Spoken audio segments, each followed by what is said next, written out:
Let's freeze some homemade bone broth. I just finished canning homemade bone broth. I have a little bit left, but not enough to where I want to can a whole nother batch, so I'm gonna freeze it instead. I know freezing in mason jars can be a little bit controversial, but let's talk about how to do it right so they don't burst in your freezer. First thing you're going to do is let your broth cool to room temperature before you put it in your mason jar. You never want to put hot liquids in a cold jar. The most important thing is leaving plenty of headspace, because as your broth freezes, it's going to expand, and that's what can cause your mason jars to explode. So if you have a straight jar with no shoulder, it will literally tell you on there where the freeze line is. And you should leave about 1.5 inches of headspace.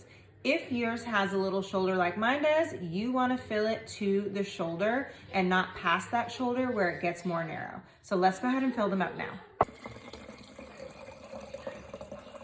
I ended up having a little more than I anticipated, but that's all right. So I'm gonna go ahead and put lids on all of my jars, and then what I'm going to do is store them in the refrigerator overnight. That way they are nice and cool when I put them in the freezer. When you transfer your jars to the freezer, make sure that they are standing upright and do not stack them. Once they are completely frozen, then you could go ahead and lay them down or stack them. Be sure to check the caption for the full details.